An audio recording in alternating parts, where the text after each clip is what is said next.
ایک روز محمد حسین کلیم جو مرزا بیدل کے طرز پر شعر کہتا تھا، اسد یار خاں بخشی نواب بہادر کے پاس جو شوق طبع تھا گیا اور اپنے بہت سے تازہ اشعار پڑھے۔ وہ پریشان ہو گیا اور مجھ سے مخاطب ہو کر کہا کہ رات ایک عجیب خواب دیکھا ہے۔ میں نے کہا اس کی تفصیل بتائیے۔ کہنے لگے کہ میں نے دیکھا کہ حضرت علی کی خدمت میں حاضر ہوں اور ایک فقیر دروازے پر شور کر رہا ہے۔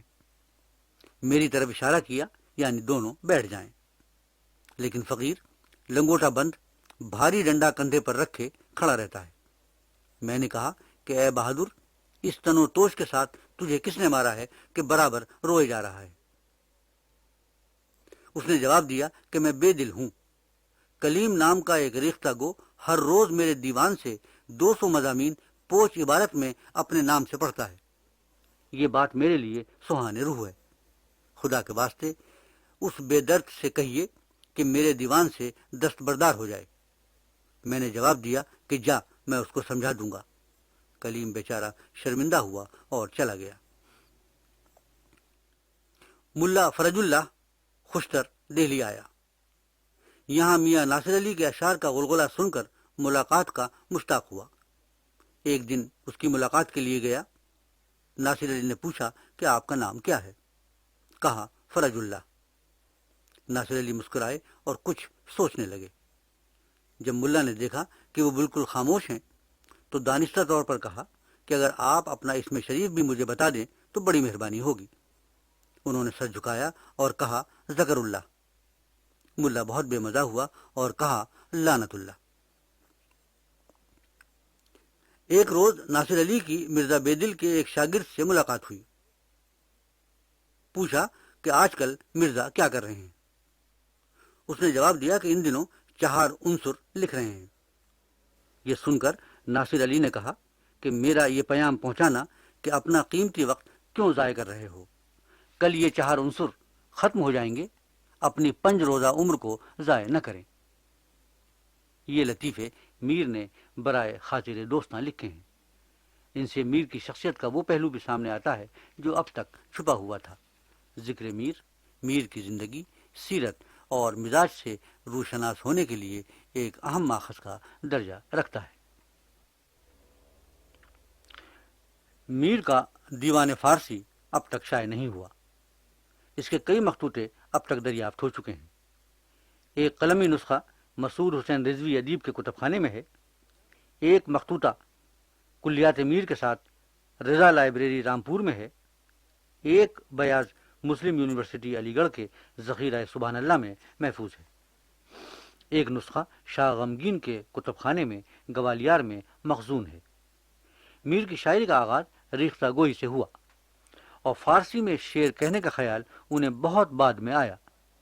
اسی لیے مجموع النفائس میں میر کا ذکر نہیں ہے، لیکن مجموع النفائس نسخہ رامپور کے حاشیے پر، جسے میر کے مربی راجہ ناگرمل کے لیے جسپت رائے کھتری نے کمہیر میں 1178 ہجری میں نقل کیا تھا، میر کا ذکر کسی اور کے قلم سے لکھا ہوا ملتا ہے۔ عرشی صاحب کا خیال ہے کہ میر کا حال وغیرہ پہلے کاتب نے نہیں لکھا تھا۔ مسیح نے نئے ورق داخل کر کے وہ مصرع جو سابق الذکر شاعر کا آئندہ صفحے پر تھا اور اس کی ترک چھیل کر میر کے حال کے شروع میں لکھ دی ہے، اور اس طرح آخری صفحہ پر جگہ نہ رہنے کے باعث کچھ میر کے اشعار حاشیے پر بھی لکھے ہیں۔ نکات الشورى 1165 ہجری میں میر نے اپنی فارسی شاعری کا کوئی ذکر نہیں کیا ہے۔ خود اس عبارت سے جو مجموع النفائس کے مہولہ بالا نسخے میں لکھی گئی ہے، اس بات کی تصدیق ہوتی ہے کہ میر نے فارسی شاعری کی طرف ریختہ گوئی کے بہت بعد توجہ دی۔ وہ عبارت یہ ہے: اول اشعار ریختہ کی کہ اردو زبان میں فارسی طرز کے شعر کو کہتے ہیں بہت مشق کی، چنانچہ شورۂ آفاق ہے۔ اس کے بعد بطرز خاص اشعار فارسی کی طرف رجوع ہوئے جو ارباب سخن اور اس فن کے جاننے والوں کو بہت پسند آئے۔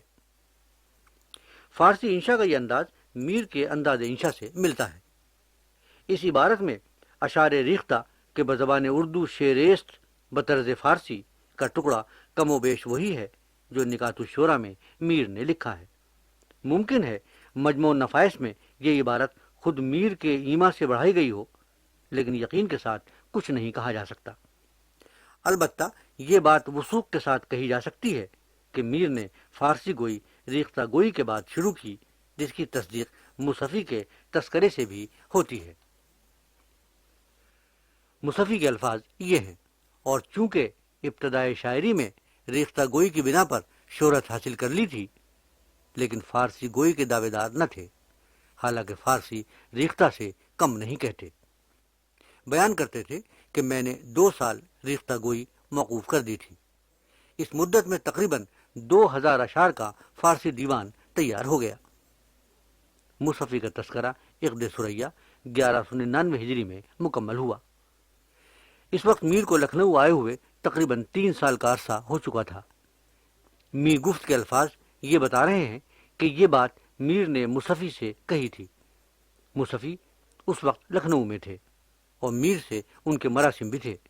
یہ 2 سال جو میر نے فارسی گوئی میں صرف کیے، یقیناً 1199 ہجری سے پہلے کی بات ہے۔ 1178 ہجری مجموع النفائس کے مہولہ بالا نسخے مخزونہ رامپور میں میر کا ذکر بحیثیت فارسی گو شامل کیا گیا ہے۔ اس لیے قیاس کیا چاہیے کہ نکات الشورى یعنی 1165 ہجری کے بعد اور 1178 ہجری سے پہلے میر نے فارسی میں شاعری کی، اور وہ 2 سال 1165 اور 1178 کے درمیان آئے ہوں گے۔ میر کے فارسی کلام پر ان کے اپنے مزاج کی گہری چھاپ ہے۔ وہ اردو شاعری کی طرح فارسی میں بھی کسی کی پیروی نہیں کرتے۔ ان کی فارسی شاعری کا رنگ اردو شاعری جیسا ہے، بلکہ اکثر اشعار اردو اشعار کا چربہ یا ترجمہ معلوم ہوتے ہیں۔ مثلا یہ چند اشعار سنیے۔ ندیدم میر را در کوئے او لیک، غبارے ناتوانے باسبا بود۔ اردو شعر دیکھیے۔ نہ دیکھا میر آوارہ کو لیکن، غبار ایک ناتواں سا کو بکو تھا۔ میر کا فارسی شعر ہے، گلو آئیناؤ مہو خورشید، ہر کسیرا بسوئے تو دارد۔ اردو شعر دیکھیے۔ گلو آئینہ کیا خورشید و مہ تھا، جدھر دیکھا تدھر تیرا ہی رو تھا۔ ایک فارسی شعر ہے، برسرے ماں بدم نزا رسیدی با ابس، ماں کجائیم تو تصدیق کشیدی با ابس۔ اردو شعر دیکھیے۔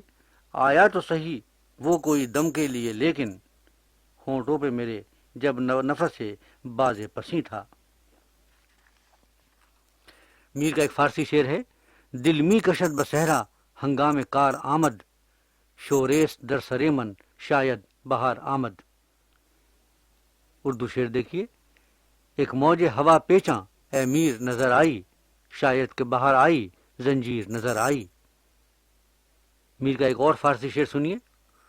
ہر چند گفتاند کہ اے میر روز حشر، دیدار عام می شود اما نوی شود۔ اردو شعر سنیے۔ موقوف حشر پر ہے سو آتے بھی وے نہیں، کب درمیاں سے وعدہ دیدار جائے گا۔ ان اشعار سے میر کے فارسی و اردو کلام کی گہری مماثلت کا اندازہ کیا جا سکتا ہے۔ میر کے فارسی کلام میں وہی موضوعات ہیں جو اردو شاعری میں ملتے ہیں، لیکن فرق یہ ہے کہ میر کا اردو کلام پڑھ کر جب فارسی کلام پڑھتے ہیں تو اس میں وہ گھلاوٹ، سوز اور نشتریت محسوس نہیں ہوتی جو میر کے اردو کلام کا خاصہ ہے۔ میر نے غالب کی طرح فارسی بھی تاببینی نقش ہائے رنگ رنگ کا دعویٰ نہیں کیا، بلکہ رواج زمانہ کے مطابق معاشرے کی نظر میں اپنا رتبہ بڑھانے کے لیے فارسی میں بھی شاعری کی۔ مصحفی نے لکھا ہے کہ اگرچہ ان کا فارسی دیوان بھی ہے، لیکن خود کو فارسی گویوں میں شمار نہیں کرتے۔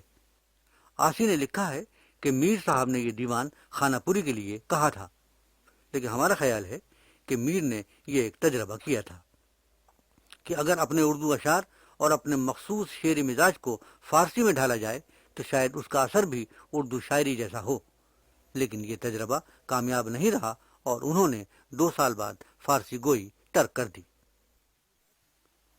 اب ہم میر کے کلیات اردو کی طرف آتے ہیں۔ میر کا کلیات اردو 6 دواوین پر مشتمل ہے، جن میں غزلوں کے علاوہ بیشتر اصناف سخن میں بھی تباہ آزمائی کی گئی ہے، لیکن اس طرف اب تک کوئی توجہ نہیں دی گئی کہ میر کے یہ دواوین کس زمانے میں مرتب ہوئے۔ ہم ان دواوین کے تعین زمانہ کی کوشش کرتے ہیں۔ دیوان اول۔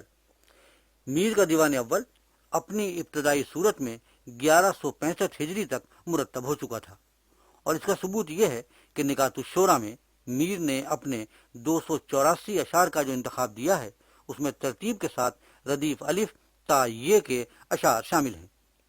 یہ وہی دیوان ہے جس کا 1203 ہجری کا لکھا ہوا مخطوطہ کتب خانہ محمود آباد میں محفوظ ہے اور جسے اکبر حیدری نے مرتب و شائع کر دیا ہے۔ اس دیوان میں وہ تمام اشعار موجود ہیں جو انہوں نے اپنے تذکرے نکات الشورى میں بطور انتخاب پیش کیے ہیں۔ اس میں اشعار کی تعداد بھی وہی ہے جو میر کے ذیل میں مردان علی خان مبتلا نے اپنے تذکرے گلشن سخن میں دی ہے۔ مبتلا نے میر کا حال 1194 ہجری میں لکھا تھا، جس کے معنی یہ ہوئے کہ میر کا یہ دیوان اول اس زمانے میں بھی مروج تھا اور 1203 ہجری میں اسی کی نقل میر کے قیام لکھنؤ کے زمانے میں تیار ہوئی تھی۔ یہ دیوان دلی میں مرتب ہوا۔ دیوان دوم۔ قدرت اللہ شوق کا تذکرہ طبقات الشعراء 1189 ہجری میں مکمل ہوا۔ اس میں میر کے دیوان اول اور دیوان دوم کا انتخاب شامل ہے۔ طبقات الشعراء کے لیے خود میر نے اپنے کلام کا انتخاب بھیجا تھا، جیسا کہ از غزلیات تازہ اوست کے بئیں راقم الحروف نوشتہ کے الفاظ سے ظاہر ہوتا ہے۔ خود میر کے بھیجے ہوئے اس انتخاب میں بھی دیوان اول اور دوم کا کلام شامل ہے۔ میر حسن نے اپنا تذکرہ 1184 اور 1192 کے درمیان لکھا۔ اس میں جو انتخاب کلام دیا ہے اس میں بھی صرف دیوان اول و دوم کا کلام شامل ہے۔ ادارہ ادبیات اردو حیدرآباد دکن میں دیوان میر مکتوبہ 1196 ہجری کا جو مخطوطہ موجود ہے اس میں بھی دیوان دوم کی غزلیں ہیں۔ پنجاب یونیورسٹی لاہور کے دیوان میر کے مخطوطے میں بھی جو 1196 ہجری کا مکتوبہ ہے دیوان اول و دوم شامل ہیں۔ اس سے قیاس کیا جا سکتا ہے کہ دیوان دوم اپنی ابتدائی صورت میں 1189 ہجری تک مرتب ہو چکا تھا اور اس کی نقلیں بھی تیار ہو چکی تھیں۔ یہ دیوان بھی دلی میں مرتب ہوا۔ اس میں لکھنؤ کا کوئی ذکر کسی غزل میں نہیں ہے، البتہ دلی کا ذکر کئی اشعار میں ملتا ہے۔ دیوان سوم۔ مصفی کا تذکرہ ہندی 1201 اور 1209 ہجری کے درمیان لکھا گیا۔ یہ تو معلوم نہیں ہوتا کہ میر کا حال مصفی نے کس سن میں لکھا، لیکن اس عبارت سے کہ 4 دیوان ریختہ او خامہ فکرش ریختہ، یہ بات ضرور معلوم ہو جاتی ہے کہ 1209 ہجری تک میر کے 4 دیوان مرتب ہو چکے تھے۔ اس سے قیاس کیا جا سکتا ہے کہ 1200 ہجری تک تیسرا دیوان بھی مرتب ہو چکا تھا، جس میں وہ کلام بھی شامل ہے جو 1196 سے 1200 ہجری تک لکھنؤ میں کہا۔ یہ دیوان لکھنؤ میں مرتب ہوا۔ اس میں وہ غزلیں بھی شامل ہیں جو دلی میں لکھی گئی تھیں۔ دلی اور لکھنؤ دونوں کا ذکر اس دیوان کی غزلوں میں ملتا ہے۔ مثلا یہ چند شعر دیکھیے: دل و دلی دونوں اگر ہیں خراب تو کچھ لطف اس اجڑے نگر میں بھی ہیں، شعر کچھ میں نے کہے بالوں کی اس کی یاد میں، 100 غزل پڑھتے پھرے ہیں لوگ فیض آباد میں، شفق سے ہیں در و دیوار زرد شام و سحر، ہوا ہے لکھنؤ اس رہ گزر میں پیلی بھیت، دلی کے لکھنؤ کے خوش اندام خوب لیک، راہ وفا و مہر ہے مسدود ہر جگہ۔ دیوان چہارم، جیسا کہ دیوان سوم کے ذیل میں ہم ابھی کہہ چکے ہیں، مصفی نے تذکرہ ہندی میں جو 1201 اور 1209 ہجری کے درمیان لکھا گیا میر کے 4 دواوین کا ذکر کیا ہے۔ دیوان سوم اگر 1200 ہجری تک مرتب ہو چکا تھا تو دیوان چہارم یقیناً 1209 ہجری تک یا اس سے پہلے مرتب ہو چکا تھا۔ اکبر حیدری نے بتایا ہے کہ میر کے دیوان چہارم کا ایک نسخہ کتب خانہ راجہ محمود آباد میں ہے، جسے میر کے داماد میر حسن علی تجلی نے لکھا ہے۔ تجلی نے یہ دیوان اپنی وفات 1214 ہجری سے بہت پہلے نقل کیا ہے، جس سے ہمارے قیاس کو مزید تقویت پہنچتی ہے۔ یہ دیوان لکھنؤ میں مرتب ہوا، جیسا کہ ان اشعار سے بھی معلوم ہوتا ہے۔ لکھنؤ دلی سے آیا، یہاں بھی رہتا ہے اداس، میر کو سرگشتگی نے بے دلو حیراں کیا۔ خرابہ دلی کا دہچند بہتر لکھنؤ سے تھا، وہیں میں کاش مر جاتا، سراسیما نہ آتا یہاں۔ دیوان پنجم تکملۃ الشعراء میں جو 1197 اور 1213 ہجری کے درمیان لکھا گیا، میر کے 5 دواوین کا ذکر ملتا ہے۔ شاہ کمال نے بھی 1218 ہجری میں میر کے 5 دواوین کی اطلاع دی ہے۔ عمدہ منتخبہ میں جو 1215 اور 1224 کے درمیان لکھا گیا، میر کے 5 دواوین ہی کا ذکر ملتا ہے۔ اس لیے کہا جا سکتا ہے کہ دیوان پنجم 1213 ہجری تک یا اس سے کچھ پہلے مرتب ہو چکا تھا۔ دیوان ششم کلیات میر کے نسخہ مسلم یونیورسٹی علی گڑھ میں میر کے 5 دواوین یعنی دیوان دوم، سوم، چہارم، پنجم اور ششم شامل ہیں۔ یہ کلیات 1223 ہجری کا مکتوبہ ہے، گویا دیوان ششم اس نسخے کی نقل 1223 ہجری سے پہلے مرتب ہو چکا تھا، یہ بھی لکھنؤ میں مرتب ہوا۔ دیوانچہ دستور الفصاحت میں لکھا ہے کہ 4 سال شدہ کہ در لکھنؤ وفات یافت، 6 دیوان و یک دیوانچہ۔ میر کی وفات 1225 ہجری مطابق 1810 عیسوی کا واقعہ ہے۔ 4 سال شدہ کے الفاظ سے یہ معلوم ہوا کہ میر کا حال زیادہ سے زیادہ 1229 ہجری میں لکھا گیا۔ اس دیوانچے میں دیوان ششم کے بعد سے لے کر وفات تک کا کلام شامل تھا، یہ نایاب ہے۔ دیوان زادہ میر کے ایک دیوان زادے کا بھی ذکر آتا ہے۔ شاہ کمال نے مجمع الانتخاب میں اس کی صراحت ان الفاظ میں کی ہے کہ انتخاب دیوان پنجم میر صاحب موصوف کے نام دیوان زادہ نہادہ اندر۔ یہ کوئی نیا دیوان نہیں تھا بلکہ دیوان پنجم کا انتخاب تھا جو میر نے کیا تھا، یہ بھی نایاب ہے۔ تعین زمانہ کی یہ کوشش قطعی نہیں ہے، لیکن ہمارے خیال میں اس سے نئے راستے ضرور نکلتے ہیں۔ تعین زمانہ سے میر کی شاعری کے مطالعے میں بھی مدد ملتی ہے۔ کلیات میر پہلی بار فورٹ ولیم کالج کلکتہ سے 1811 عیسوی مطابق 1226 ہجری میں میر کی وفات کے 1 سال بعد اردو ٹائپ میں شائع ہوا۔ اس میں 6 دواوین شامل ہیں۔ قاضی عبدالودود کے مطابق ان دواوین میں تعداد اشعار الگ ترتیب 4296، 3421، 1836، 1512، 2037 اور 1239 یعنی کل 14341 ہے۔ ان کے علاوہ فردیات، مربع، رباعیات، ترجیح بند، ترکیب بند، مسدس، مخمس، مثلث، مثنویاں، حجویات، ساقی نامہ، قطعات وغیرہ ہیں۔ مثنویوں کی کل ابیات 3710 ہیں۔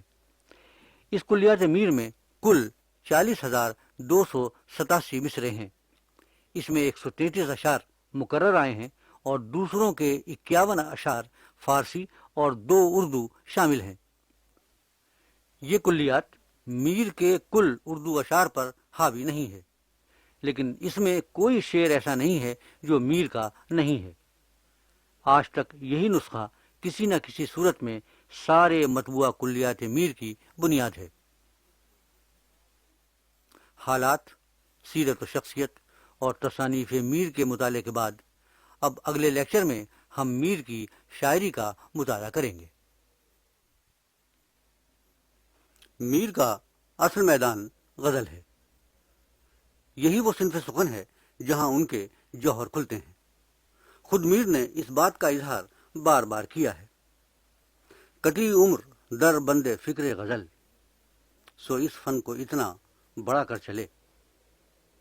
زمین غزل ملک سی ہو گئی، یہ قطع تصرف میں بالکل کیا۔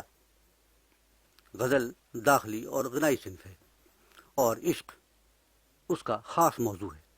عشق کی مخصوص علامات اور رمزیات کے ذریعے شاعر اپنے جذبے، احساس اور تجربوں کا اظہار کرتا ہے۔ اپنی بات حدیث دیگرہ میں بیان کرنے کی وجہ سے غزل کے شعر میں ہر بات اشاروں کنایوں میں کہی جاتی ہے۔ غزل میں عام طور پر ایک شعر دوسرے شعر سے کیفیت و احساس کے لحاظ سے الگ ہوتا ہے، لیکن ہر شعر اپنی جگہ مکمل ہوتا ہے۔ غزل کے اچھے شعر میں فکر و اظہار کی ایسی جامعیت ہوتی ہے کہ وہ جلد زبان پر چڑھ کر ہماری روزمرہ کی بات چیت کا حصہ بن جاتا ہے۔ اسی لیے کسی شاعر کی غزلوں کا مطالعہ کرتے ہوئے مکمل غزل پر توجہ دینا ضروری نہیں ہوتا، بلکہ الگ الگ شعروں کا خیال رکھا جاتا ہے، اور جو کچھ کہا جاتا ہے الگ الگ شعروں کی بنیاد پر کہا جاتا ہے۔ میر کی غزل کا مطالعہ بھی اسی معیار سے کیا جا سکتا ہے۔ میر کے بارے میں عام طور پر یہ رائے دہرائی جاتی ہے کہ پستش اگرچہ اندک پست است، اما بلندش بسیار بلند۔ مصطفیٰ خان شیفتہ نے یہ بات مفتی صدر الدین آزوردہ کے تذکرے کے حوالے سے ضمناً میر کے بارے میں کہی ہے، لیکن دراصل یہ وہ رائے ہے جو تقی احدی نے اپنے تذکرے میں امیر خسرو کے بارے میں لکھی تھی، اور جسے خان آرزو نے اپنے تذکرے مجمع النفائس میں تقی احدی کے حوالے سے امیر خسرو کے ذیل میں لفظ بلفظ درج کیا ہے۔ میر کے بارے میں یہ رائے جو اتنی عام ہو گئی ہے، اس لیے صحیح نہیں ہے کہ ایک بڑے شاعر کے کلام میں پست اور بلند میں گہرا تعلق ہوتا ہے، جس سے اس کے تخلیقی عمل کے ارتقاء کو سمجھنے میں مدد ملتی ہے۔ پست و بلند کا عمل بڑے شاعر کے ہاں ہمیشہ جاری رہتا ہے۔ نامعلوم جذبوں اور مبہم احساس کے جگنو پکڑنے کے لیے جن ناکامیوں سے اسے واسطہ پڑتا ہے، وہ ان کا بھی اظہار کر دیتا ہے، اور جب انہیں پکڑ لیتا ہے تو اس کا بھی اظہار کر دیتا ہے۔ اس کے پست اور بلند کے درمیان یہی رشتہ ہوتا ہے۔ پھر ہر بڑے شاعر کی طرح میر کے ہاں بھی معنی و احساس کی اتنی سطحیں موجود ہیں کہ وہ شعر جو آج ہمیں پست و کمزور نظر آتا ہے، ممکن ہے آئندہ نسلوں کو اس میں معنی و احساس کی نئی دنیا نظر آئے۔ میر کے ضخیم کلیات کے بہت سے انتخاب اب تک شائع ہو چکے ہیں۔ وہ اشعار جو ایک نسل کو محض بھرتی کے اشعار معلوم ہوتے تھے، دوسری نسل کے لیے احساس، جذبے اور شعور کے جواہر بن گئے۔ مختلف دور میں لکھے جانے والے تذکروں کے انتخاب کلام سے بھی اس بات کا اندازہ لگایا جا سکتا ہے۔ میر کے کلیات کو پڑھتے وقت ہمیں طرح طرح کی آزمائشوں سے گزرنا پڑتا ہے۔ کبھی وہ ہمیں غم زدہ کر دیتا ہے، کبھی وہ ہمارے غموں کا تزکیہ کر دیتا ہے، کبھی وہ ایسی سچائی کا شعور ہمیں دیتا ہے جس سے شاید ہم واقف تو تھے، لیکن اس طرح نہیں جس طرح میر نے ہمیں واقف کرایا ہے۔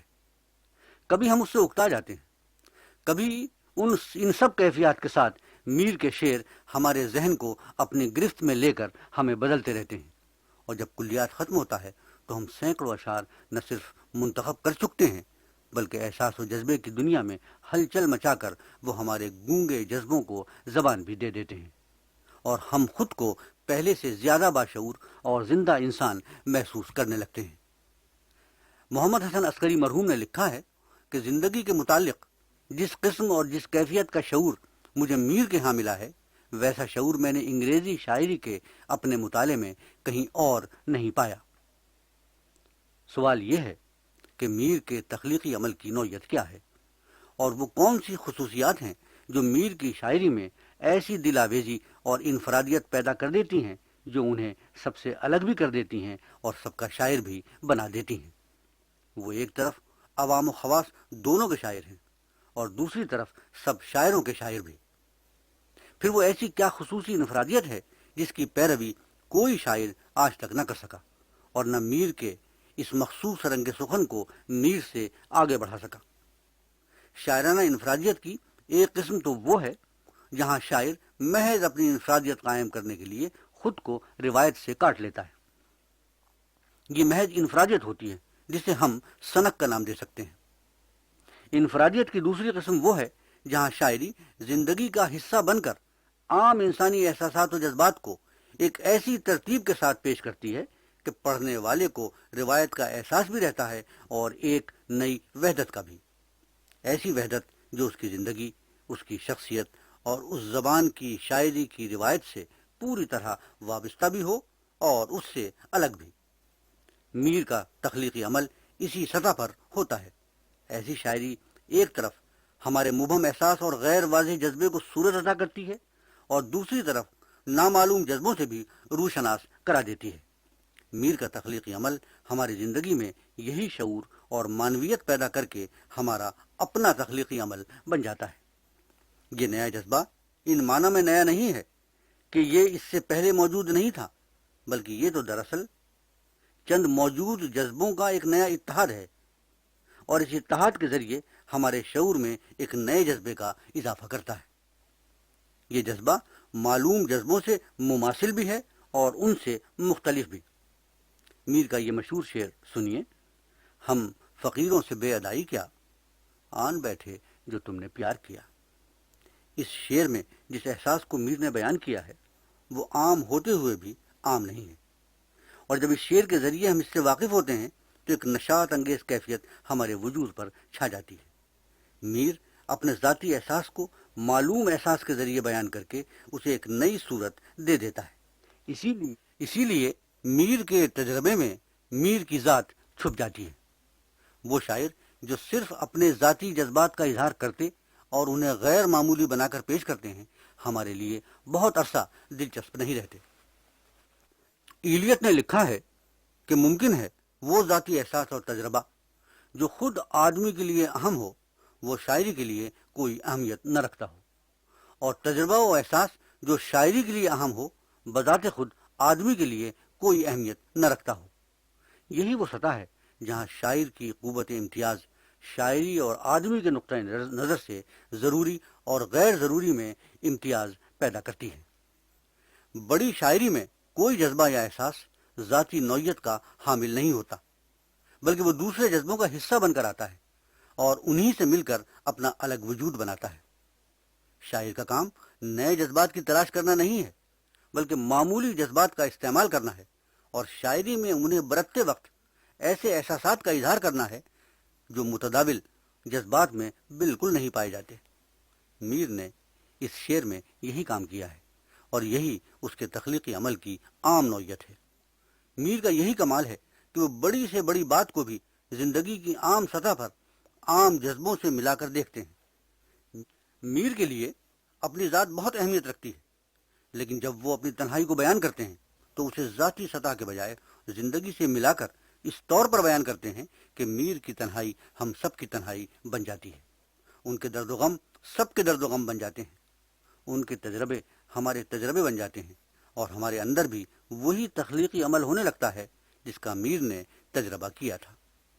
ان کا تخلیقی عمل اور اس کی انفرادیت زندگی کی اسی عام سطح پر جنم لیتی ہے جہاں شاعر اور عام انسان کے درمیان کوئی پردہ حائل نہیں رہتا۔ دل اور عرش دونوں یہ گویا ہے ان کی سیر، دل اور عرش دونوں یہ گویا ہے ان کی سیر، کرتے ہیں باتیں میر جی کس کس مقام سے۔ اس سطح پر احساس اور جذبے کے اظہار کے لیے ایک ایسی زبان کی ضرورت تھی جو مانوس بھی ہو اور بول چال کی عام زبان سے قریب بھی، اور ساتھ ساتھ جس کی لے شاعری سے ہم آہنگ بھی ہو۔ میر کی زبان عام بول چال کی زبان سے اتنی قریب ہے کہ اس سے زیادہ قربت کا تصور نہیں کیا جا سکتا، لیکن یہ قربت بھی ایسی ہے کہ ایک طرف وہ اسے عامیانہ ہونے سے بچائے رکھتے ہیں اور دوسری طرف اس کی تخلیقی و ذہنی سطح بھی قائم رکھتے ہیں۔ یہ میر کی انفرادیت بھی ہے اور افتخار بھی۔ شعر میرے ہیں سب خواص پسند، پر مجھے گفتگو عوام سے ہے۔ شاعری کی سطح پر عام و خاص کا یہ رشتہ میر کے ہاں اس طور پر ابھرتا ہے کہ اس آئینے میں سب اپنی شکلیں دیکھنے لگتے ہیں۔ عام اور خاص آدمی میں ذہن کا فرق ہو سکتا ہے، لیکن احساس و جذبے میں کوئی بنیادی فرق نہیں ہوتا۔ میر احساس و جذبے کی سطح پر سب کو یکجا کر دیتے ہیں۔ یہی وہ چیز ہے جسے ہم فن کا نیا جذبہ کہہ سکتے ہیں، اور جو میر کے شعر پڑھنے والوں کے اندر فکر و احساس کے نئے امکانات روشن کر دیتا ہے۔ فن کے نئے جذبے کے اظہار کے لیے ایک ایسے توازن کی ضرورت پڑتی ہے جو اپنے ساتھ دوسروں کو بھی اوپر اٹھا سکے۔ یہی عمل ارتفاع ہے۔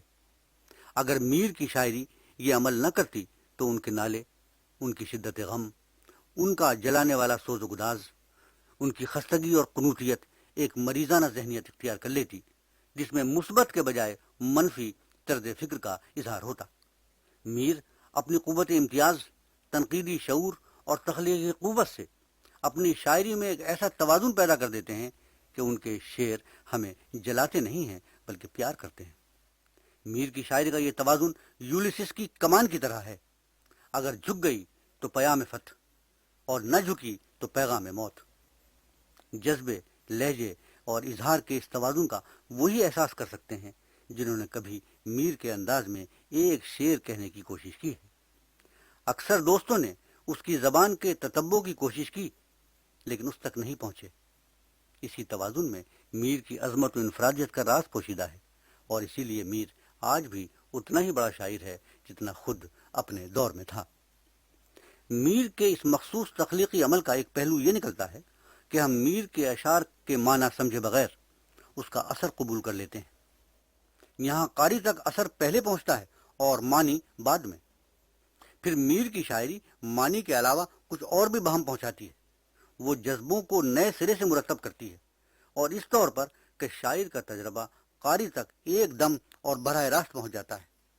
میر بڑی سے بڑی بات کو اسی سطح پر کہتے ہیں۔ مثلا یہ چند شعر سنیے۔ بے خودی لے گئی کہاں ہم کو، دیر سے انتظار ہے اپنا، شام سے کچھ بجھا سا رہتا ہے، دل ہوا ہے چراغ مفلس کا، موت ایک ماندگی کا وقفہ ہے، یعنی آگے چلیں گے دم لے کر،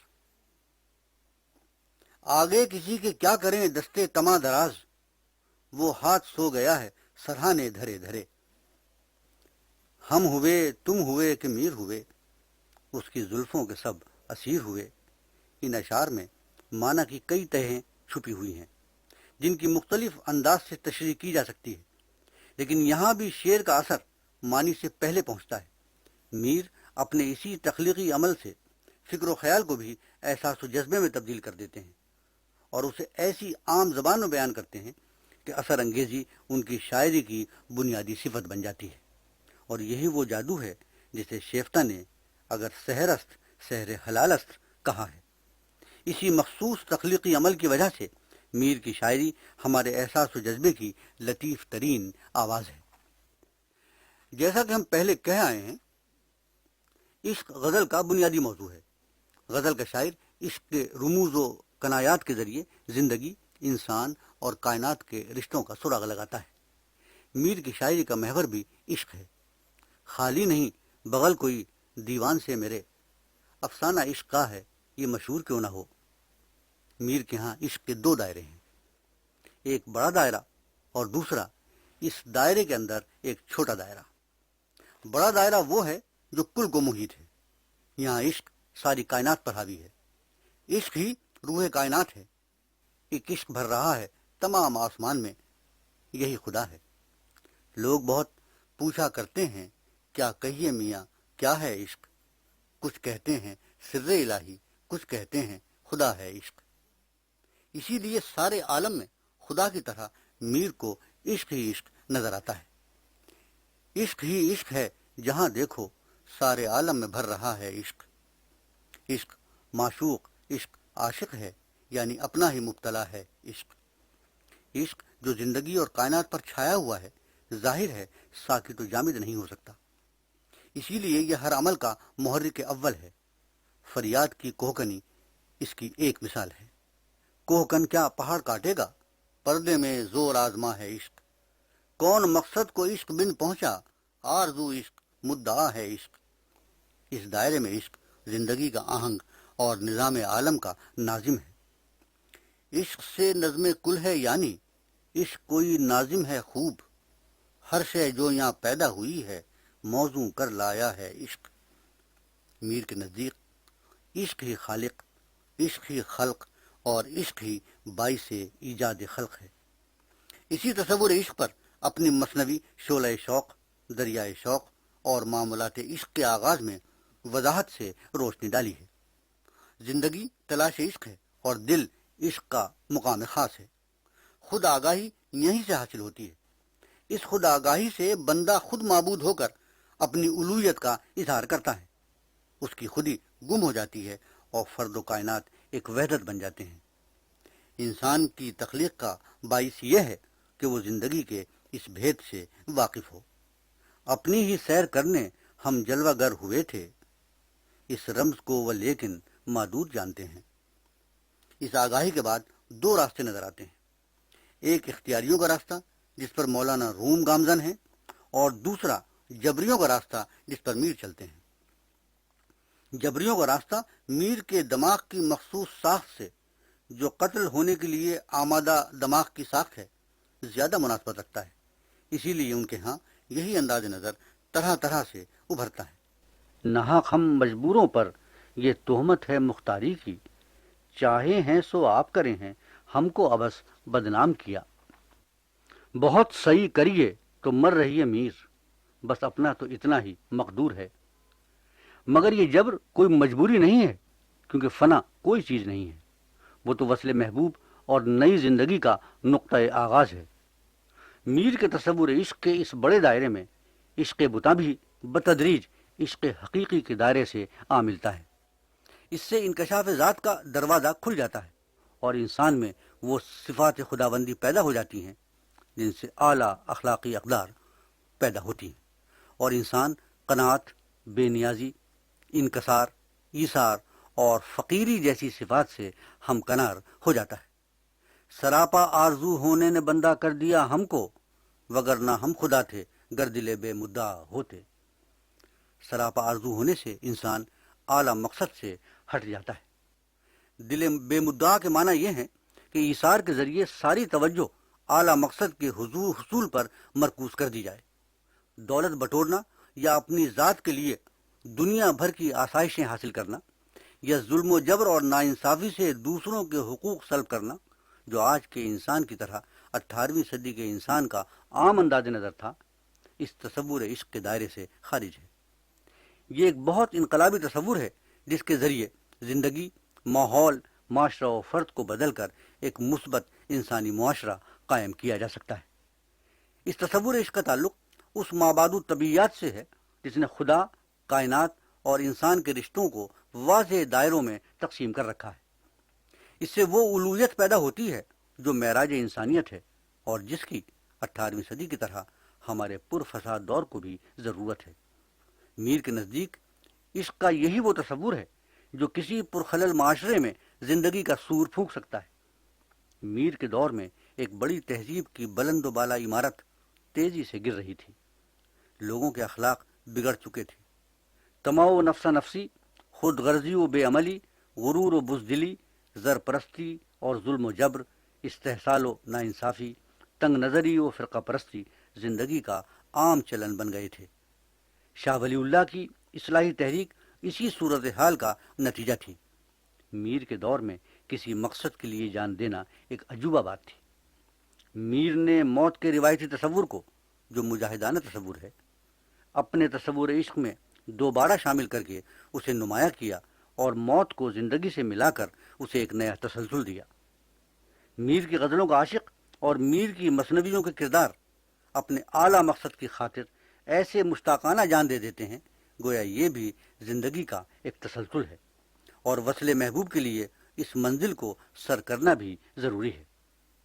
اس نقطۂ نظر سے دیکھیے تو میر کی مثنویاں المیہ نہیں بلکہ نشاتیہ مثنویاں ہیں۔ 18ویں صدی کا زوال پذیر معاشرہ اگر عشق کے اس تصور سے پوری طرح آشنا ہو جاتا جس میں اعلیٰ مقصد کے لیے جان دینا نئی زندگی کا آغاز ہوتا، تو پھر زوال کو عروج سے بدلا جا سکتا تھا۔ میر کے تصور عشق میں موت کے یہی معنی ہے، موت کا نام پیار کا ہے عشق۔ یہ وہی تصور عشق ہے جو 20ویں صدی میں اقبال کی شاعری میں نئے تیور کے ساتھ ظاہر ہوتا ہے اور عقل کا مد مقابل ٹھہرتا ہے۔ مومن ہو تو بے تیغ بھی لڑتا ہے سپاہی کے معنی بھی اسی تصور عشق کے حوالے سے سمجھے جا سکتے ہیں۔ جاوید نامے میں پیر رومی کی زبان سے ٹیپو سلطان کو اسی لیے شہیدان محبت کا امام کہلوایا گیا ہے۔ میر کی طرح اقبال کے نزدیک بھی مردانہ وار جان سپرد کرنا زندگی ہے۔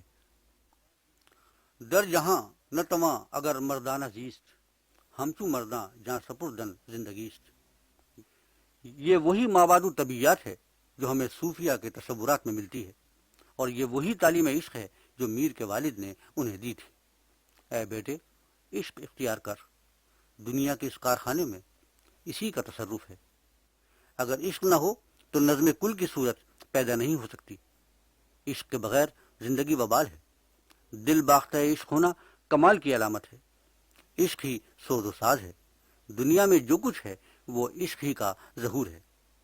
میر نے اسی تصور عشق کو اپنی شاعری کے ذریعے انسانی تخیل کا حصہ بنا کر جذباتی و عملی سطح پر محسوسات کی شکل دے دی، اور ساتھ ساتھ اس تصور کی الوہیت کو غم و حزن کی لے سے ملا کر ایک وحدت بنا دیا۔ یہ ان کی عشقیہ شاعری کا بڑا دائرہ ہے، اور دوسرا دائرہ اسی دائرے کے اندر اپنا حالہ بناتا ہے۔ اس دوسرے دائرے میں عشق مجازی نوعیت کا ہے۔ میر نے عشق کی کیفیات کو تجربے کی بھٹی میں پکا کر تخلیقی توانائی اور ذہنی سچائی کے ساتھ شعروں میں ڈھال دیا ہے۔ ان تجربوں میں رنگا رنگی ہے، وسعت اور گہرائی ہے۔ انسانی عشق کی شاید ہی کوئی کیفیت ایسی ہو جس کا اظہار میر کی شاعری میں نہ ملتا ہو۔ ان کے ہاں تجربات عشق کی ایک دنیا آباد ہے۔ آب و ہوائے ملک عشق تجربہ کی ہے میں بہت۔ اس دائرے میں میر کے ہاں زندگی سے گہری وابستگی اور کشمکش کا احساس ہوتا ہے۔ ان کا ہر تجربہ اعلیٰ اور عام کو ایک بنا کر پیش کرتا ہے، ایسا عام جو اعلیٰ ہے اور ایسا اعلیٰ جو عام ہے۔ یہی وہ تخلیقی عمل ہے جو میر کو میر بناتا ہے۔ میر کی کشمکش کا محاصل یہ ہے کہ اعلیٰ ترین زندگی کو عام ترین زندگی سے ہم آہنگ بنایا جائے۔ اس اعلیٰ ترین زندگی کا نام ان کے یہاں عشق ہے۔ وہ عشق کو دنیا کے معمولات سے الگ نہیں رکھنا چاہتے، بلکہ ان میں سمو دینا چاہتے ہیں۔ اسی عمل سے ان کی شاعری جادو کی پڑی بن جاتی ہے۔ غمگین آواز عاشق کی فطری آواز ہے۔ آتش فراق اور آرزوئے وصل میں جلتا ہوا عاشق اسی آواز میں، جو میر کی آواز ہے، اپنی کیفیات کا اظہار کر سکتا ہے۔ محبوب کی ہر ہر ادا، ہر بات پر میر کی نظر ہے۔ محبوب کے جسم، رخسار، قد، بال، ہونٹ، چال، آنکھ، سراپا، ساق، دہن، نگاہ، لباس، رنگ بدن، ہر چیز کو میر عاشق کی نظر سے دیکھتے ہیں۔ اس کی شوخی، شرارت، ناز و ادا، جلوہ آرائی، رانائی، بے اعتنائی، بے مروتی، سخت دلی اور انداز گفتگو کا اپنے مخصوص مزاج کے ساتھ مشاہدہ کرتے ہیں، اور اس طور پر بیان کر دیتے ہیں کہ میر کے شعر عشق جیسے ابدی جذبے کا ابدی اظہار بن جاتے ہیں۔ اسی لیے جب تک جذبہ عشق باقی ہے، میر کی شاعری بھی زندہ رہے گی۔ پھر میر زندگی کے دوسرے امور اور دوسرے تجربات بھی عشق کے رمز و کنایا کے حوالے ہی سے بیان کرتے ہیں۔ ایک پوری تہذیب کی تباہی کو وہ اپنی تباہی سمجھتے ہیں۔ غم دورہ بھی ان کا اپنا غم ہے، اور ان کی غزل میں غم جانا کی صورت اختیار کر کے نمایاں ہوتا ہے۔ دل کی ویرانی کا کیا مذکور ہے، یہ نگر 100 مرتبہ لوٹا گیا، یہاں غم جانا اور غم دوراں ایک ہو جاتے ہیں۔ دہر کا ہو گلا کہ شکوہ چرخ اس ستمگر ہی سے کنایت ہے۔ یہ دونوں سطحیں میر کی شاعری میں ہم آہنگ ہو کر ساتھ ساتھ چلتی ہیں۔ میرے تغیر حال پر مت جا، اتفاقات ہیں زمانے کے۔ کیا ہے گلشن میں جو قفس میں نہیں، عاشقوں کا جلا وطن دیکھا۔ ایک محروم چلے میر ہمی عالم سے، ورنہ عالم کو زمانے نے دیا کیا کیا کچھ۔ اس کے ایفائے عہد تک نہ جیے، عمر نے ہم سے بے وفائی کی۔ جن بلاؤں کو میر سنتے تھے، ان کو اس روزگار میں دیکھا۔ میر اس عمل سے اپنی شاعری کے دائرے کو ساری زندگی پر پھیلا دیتے ہیں، اور زندگی کے تجربوں کو اپنی شاعری میں سمیٹ کر ایسے بیان کر دیتے ہیں کہ یہ تجربہ ان کے شعر پڑھنے یا سننے والے کا تجربہ بن جاتا ہے۔ جہاں احساس و جذبے کے بھاری پتھر کو اٹھانے کے تصور ہی سے دوسروں کی سانس بند ہو جائے، وہاں میر اسے موتی کی طرح اٹھا کر لفظوں کے رشتے میں ایسے پرو دیتے ہیں جیسے اس میں کوئی وزن ہی نہیں تھا۔ عشق سب نے کیا ہے۔ عشق سے دل میں جو کیفیت پیدا ہوتی ہے، جو میٹھا میٹھا سا درد، گرم گرم سا دھواں، ایک آگ سی جو سینے کے اندر سلگتی رہتی ہے اور یاد محبوب سے سارا وجود گرمایا رہتا ہے، اس بے نام کیفیت کو میر نے لفظوں میں پکڑ کر یوں بیان کر دیا ہے۔ چلو ٹک میر کو سننے کہ موتی سے پروتا ہے۔ یہ 2-3 شعر سنیے۔ ہم طور عشق سے تو واقف نہیں ہیں، لیکن سینے میں جیسے کوئی دل کو ملا کرے ہے، چھاتی جلا کرے ہے، سوزے دروں بلا ہے، ایک آگ سی رہے ہے، کیا جانیے کہ کیا ہے۔ گر عشق نہیں ہے تو یہ کیا ہے بھلا مجھ کو، جی خود بخود ہے ہمدم کاہے کو کھپا جاتا۔ میر عشق کی کیفیت کو چہرے اور جسم کی حالت سے بھی بیان کرتے ہیں، اور اس طور پر کہ ایک ہی کیفیت کے مختلف رنگ اور مختلف رخ سامنے آ جاتے ہیں۔ یہ چند شعر سنیے جن میں کیفیت عشق کو جسم اور چہرے کے حوالے سے بیان کیا ہے، اور ہر شعر اس کیفیت کے ایک نئے رخ کو ہمارے احساس کا حصہ بنا دیتا ہے۔ قامت خمیدہ رنگ شکستہ بدن نزار، قامت خمیدہ رنگ شکستہ بدن نزار، تیرا تو میر غم میں عجب حال ہو گیا۔ کچھ زرد زرد چہرہ، کچھ لاغری بدن کی، کیا عشق میں ہوا ہے اے میر حال تیرا۔ پھرتے ہو میر صاحب سب سے جدے جدے تم، شاید کہیں تمہارا دل ان دنوں لگا ہے۔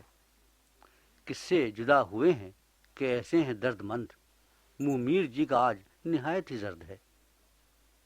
کیا میر ہے یہی جو تیرے در پہ تھا کھڑا، نمناک چشموں خشک لبوں رنگ زرد سا۔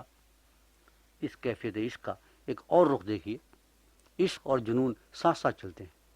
آج تو محبوب پردے میں نہیں ہے، لیکن ذرا اس معاشرے کا تصور کیجئے جہاں محبوب پردے کی سخت پابندیوں کا اسیر تھا۔ ٹیلی فون بھی نہیں تھا کہ اس غیرت ناہید کی آواز ہی سن لیتے، ڈاک تار کا نظام بھی پیدا نہیں ہوا تھا، اور ریڈیو بھی نہیں تھا کہ فرمائشی گانے ہی سے اپنے جذبات کو محبوب تک پہنچا دیا جاتا۔ اس دور میں دیدار محبوب کا راستہ کوہ طور سے ہو کر جاتا تھا۔ اس معاشرے میں عاشق ہجر کی آگ میں کس کس طرح جلتا ہوگا، اور دیوانگی کسی کیفیت میں کیسے کیسے بولایا پھرتا ہوگا۔ میر کے یہ چند شعر سنیے۔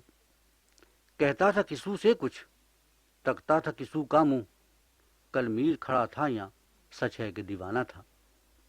کچھ نہیں سوجھتا اس بن، شوق نے ہم کو بے حواس کیا۔ اب کے جنوں میں فاصلہ شاید نہ کچھ رہے، دامن کے چاک اور گریباں کے چاک میں۔ دل تڑپے ہے جان کھپے ہے، حال جگر کا کیا ہوگا، مجنوں مجنوں لوگ کہیں ہیں، مجنوں کیا ہمسا ہوگا۔ اور پھر واردات عشق کے اس چند دوسرے رخ بھی دیکھیے۔ لیتے ہی نام اس کا سوتے سے چونک اٹھے ہو، ہے خیر میر صاحب کچھ تم نے خواب دیکھا، جب نام تیرا لیجئے تب چشم بھر آوے، اس زندگی کرنے کو کہاں سے جگر آوے۔ احوال میر جی کا مطلق گیا نہ سمجھا، کچھ زیر لب کہا بھی سو دیر دیر رو کر۔ بارہا اس کے در پہ جاتا ہوں، حالت ایک اضطراب کی سی ہے، اب تو دل کو نہ تاب ہے نہ قرار، یاد ایام جب تحمل تھا۔ چلا نہ اٹھ کے وہیں چپ کے پھر تو میر، ابھی تو اس کی گلی سے پکار لایا ہوں۔ میر سے پوچھا جو میں عاشق ہو تم، ہو کہ کچھ چپکے سے شرمائے بہت۔ عشق کی آگ میں جلتا ہوا عاشق محبوب سے ملنے سے پہلے سوچتا ہے کہ جب ملے گا تو اس سے یہ کہے گا، لیکن جب جاتا ہے تو کچھ بھی تو یاد نہیں رہتا۔ میر اس کیفیت کو طرح طرح سے بیان کرتے ہیں۔ یہ دو ایک شعر سنیے۔ جی میں تھا اس سے ملیے تو کیا کیا نہ کہیے میر، پر جب ملے تو رہ گئے ناچار دیکھ کر۔ کہتے تو ہو یوں کہتے کہتے جو وہ آتا، کہتے تو ہو یوں کہتے جو وہ آتا، یہ کہنے کی باتیں ہیں کچھ بھی نہ کہا جاتا۔ میر کے ہاں عشقیہ کیفیات میں انسانی سطح برقرار رہتی ہے۔ عشق کا سارا عمل التجا، پیار، شکوے، شکایت، ہجر، ناکامی، سب کچھ اسی سطح پر ہوتا ہے۔ عاشق میر انسان میر کے روپ میں ہی نظر آتا ہے، جس کے اضطراب میں تحمل بھی ہے اور انسانی رشتوں کی پاسداری بھی۔ جب میر کہتے ہیں ہم فقیروں سے بے ادائی کیا، آن بیٹھے جو تم نے پیار کیا، حال بد گفتنی نہیں میرا، تم نے پوچھا تو مہربانی کی، پاس ناموں سے عشق تھا ورنہ کتنے آنسو پلک تک آئے تھے۔ نہ شکوہ شکایت نہ حرف و حکایت، کہو میر جی آج کیوں ہو خفا سے۔ جگر چاکی ناکامی دنیا ہے آخر، نہیں آئے جو میر کچھ کام ہوگا۔ جی میں آوے سو کیجو پیارے، ایک ہونا نہ در پے آزار، دل وہ نگر نہیں کہ پھر آباد ہو سکے، پچھتاؤ گے سنو ہو یہ بستی اجاڑ کر، وصل اس کا خدا نصیب کرے، میر جی چاہتا ہے کیا کیا کچھ، نظر میر نے کیسی حسرت سے کی، بہت روئے ہم اس کی رخصت کے بعد، کوئی تجھ سا بھی کاش تجھ کو ملے، کوئی تجھ سا بھی کاش تجھ کو ملے، مدعا ہم کو انتقام سے ہے، باہم سلوک تھا تو اٹھاتے تھے نرم گرم، کاہے کو میر کوئی دبے جب بگڑ گئی، میر کے عشق میں انسانی رشتوں کا احساس بہت واضح رہتا ہے، میر انسان اور انسانی رشتوں کے شاعر ہیں۔ میر کو غم و علم کا شاعر سمجھا جاتا ہے، غم و علم اس دور میں بھی تھا اور خود میر کے مزاج میں بھی، جو اس دور کی روح کے ترجمان تھے۔ میر صاحب رلا گئے سب کو قلب تشریف یہاں بھی لائے تھے، لیکن غم ان کے ہاں انسانی زندگی کا ایک حصہ بن کر آیا ہے، اس میں ان کی ذاتی ناکامیابی شامل ہے اور زمانے کا وہ انتشار اور وہ بربادی بھی جس کے میر عینی شاہد تھے، لیکن میر کی شاعری میں غم کی نوعیت ڈھانے اور جلانے والی نہیں ہے، ہر انسانی جذبے کی طرح غم کے بھی دو مدارج ہیں، ایک وہ غم جو محض رلاتا ہے اور اس طرح انسانی نفس کو کمزور کر دیتا ہے، یہ غم نہیں ہے بلکہ بین اور بکا ہے، اور ایسا غم شاعری میں محض جذباتیت پیدا کرتا ہے، جیسے مزاح کے سلسلے میں پھکڑ پن ایک پست چیز ہے، اسی طرح غم کے سلسلے میں محض رونا رلانا بھی ایک پست عمل ہے۔ سچا حزن اس وقت پیدا ہوتا ہے جب غم کا اثر تزکیاتی ہو۔ ارسطو سے لے کر اب تک مغرب کی شاعری کا معیار یہ رہا ہے کہ اسے امید افزا اور رجائی ہونا چاہیے، لیکن اگر دیکھا جائے تو غم بھی قنوطیت سے نکالنے اور الوہیت تک پہنچانے کا ایک مؤثر ذریعہ ہے۔ اب تک میر کے غم کو دو انداز سے دیکھا گیا ہے، ایک یہ کہ میر کے غم میں چونکہ غم دوراں چھپا ہوا ہے، اس لیے میر جن حالات سے دوچار ہوئے ان کی ترجمانی میر نے کر دی، دوسرا یہ کہ غم چونکہ ان کی فطرت کا محسوس حصہ تھا اس لیے ان کی شخصیت کا آئینہ دار ہے، لیکن اگر میر کے غم کی یہی نوعیت ہے تو اس سے میر کی سی بڑی شاعری پیدا نہیں ہو سکتی تھی۔ میر کی شاعری اگر ایسی ہوتی تو وہ بہت عرصے تک ہمارا ساتھ نہیں دے سکتی تھی۔ میر تو اپنے غم کے اظہار سے اپنے قاری کو پستی کے عالم سے اٹھا کر بلندی کی طرف لے جاتے ہیں۔ میر ہمیں رلاتے نہیں ہیں بلکہ غم کو اس طرح بیان کرتے ہیں کہ ہم غم کے حسن اور حسن بیان سے خود غم کو اس طرح بھول جاتے ہیں جیسے کسی بدنما چیز کی خوبصورت تصویر دیکھ کر ہم اس کی بدنمائی کو بھول جاتے ہیں۔ میر نے غم کو اپنے فن میں سمو کر ہمارے لیے تسکین بخش بنا دیا ہے، اور جب ہم ان کے شعر پڑھتے ہیں تو ایک قسم کی الوہیت محسوس کرتے ہیں۔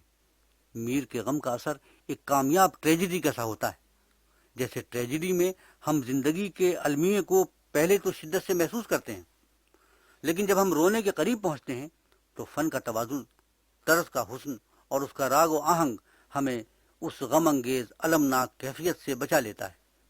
یہ اثر ہومیوپیتھی کی دوا کی طرح ہوتا ہے جو مرض کو بڑھا کر اس کا علاج کرتی ہے۔ انسانی فطرت کا خاصہ ہے کہ وہ ایک انتہا پر پہنچ کر اس سے متضاد راستے پر چل نکلتی ہے۔ میر کے غم کی بھی یہی نوعیت ہے، وہ زندگی سے ہمارا تعلق قطع نہیں کرتا بلکہ لطافت سے ہمکنار کر کے ہمیں احساس الوہیت دیتا ہے، اسی لیے یہ ایسا علم ہے جس میں نشاط کا سا مزہ ہے اور ایسا نشاط ہے جس میں علم کا سا مزہ ہے۔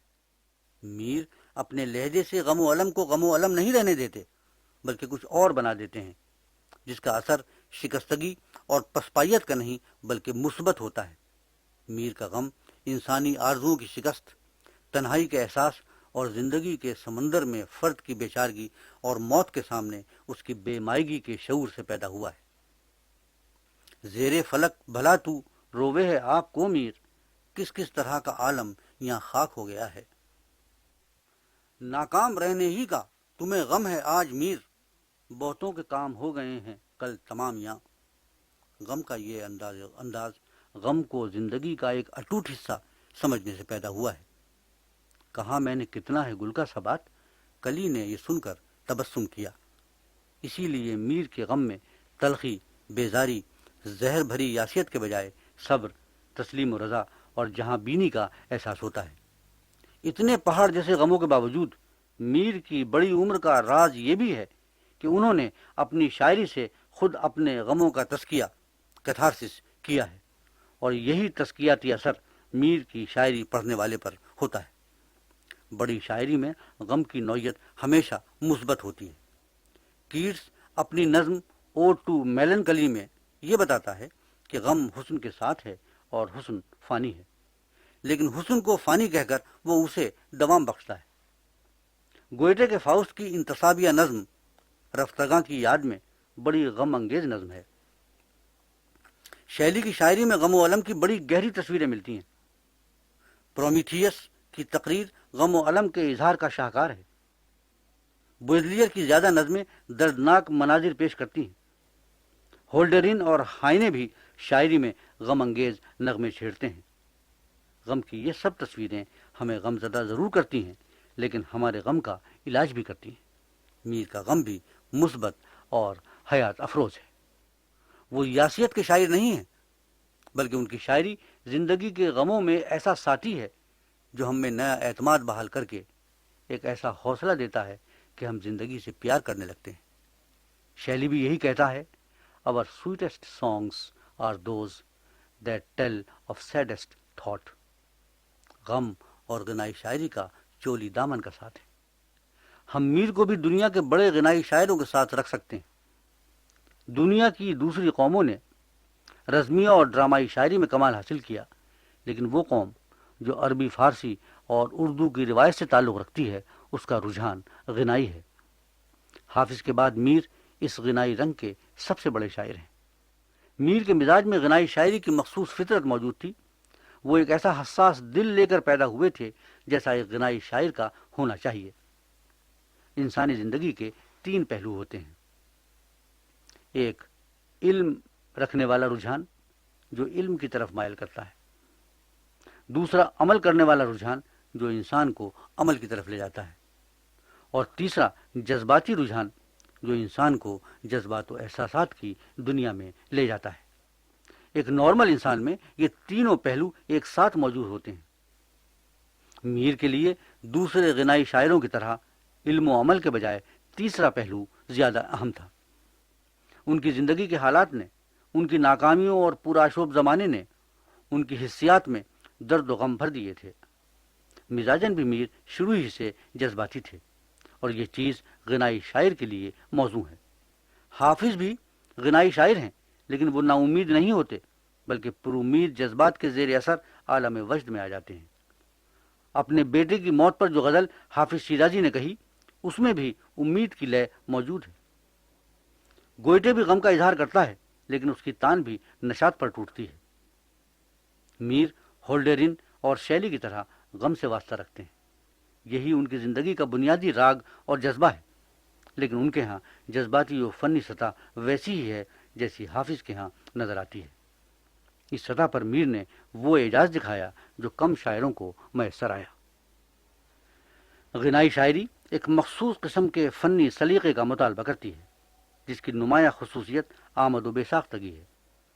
یوں تو شعوری فنکاری ہر صنف میں ضروری ہے، لیکن غنائی شاعری میں لاشعور کا حصہ شعور سے کہیں زیادہ ہوتا ہے، اور اسی لیے غنائی شاعری میں زبان اور رنگوں کی قدرتی آمیزش سب سے بڑا وصف ہوتا ہے۔ میر کے ہاں یہ وصف اردو کے سب شاعروں سے زیادہ ہے، اور انہیں حافظ کے برابر لا کھڑا کرتا ہے۔ ان کی زبان جذبات کے تقاضوں کے مطابق رنگ بدلتی ہے، اور اسی فنی عمل میں ان کی غنائی خوبی مضمر ہے۔ میر کا رنگ بیان ادب کی اعلیٰ ترین صفات کا حامل ہے۔ اس میں رزمیہ یا قصیدے کا سا شکوہ نہیں ہے، اور نہ یہ مثنوی کی واقعیت کا حامل ہے۔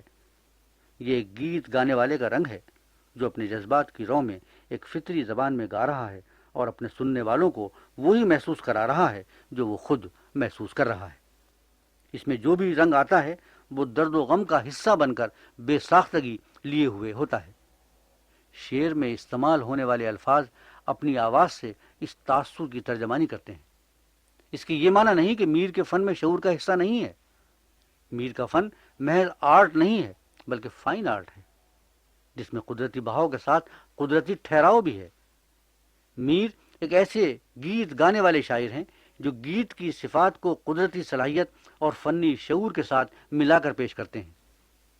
غنائی شاعر کی سب سے اہم خصوصیت غنا یا موسیقیت ہے۔ ہمارے ہاں اس پر عروج کی حد تک تو توجہ دی گئی ہے، لیکن یہ بہت کم دیکھا گیا ہے کہ شعر کا اثر اس پراسرار غنا سے کیا ہے جو شاعر کی انفرادیت سے تعلق رکھتا ہے۔ میر کے شعر اسی غنا کی وجہ سے ہمیں اپنی طرف کھینچتے ہیں جو سادے سے سادے شعر میں بھی موجود ہے۔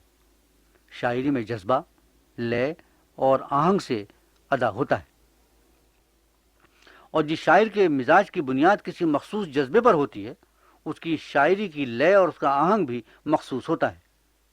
میر کے لفظوں کی آوازیں، بحروں کا وزن، قافیوں کی تکرار اور لفظوں کی ترتیب میں چھپا ہوا لہجہ اس راگ اور لے کو جنم دیتا ہے جو میر سے مخصوص ہے اور اردو شاعری میں لاسانی ہے۔ سودا کے ہاں سب کچھ ہے، مگر میر کی طرح کوئی مخصوص راگ نہیں ہے۔ غزل سرائی میر سے پہلے بھی ہوئی اور آج بھی ہو رہی ہے، لیکن میر کا یہ مخصوص راگ وہ نشتر ہے جس کے اثر تک کوئی اور شاعر نہیں پہنچ سکا۔ ان کے شعروں کا یہ راگ شعر سنتے ہی پہلے ہمیں مسحور کر دیتا ہے۔ اس کی لفظی اور معنوی خوبیوں تک اس کیفیت کے ساتھ ہم بعد میں پہنچتے ہیں۔ غنائی شاعری ذاتی انکشاف کی شاعری ہے۔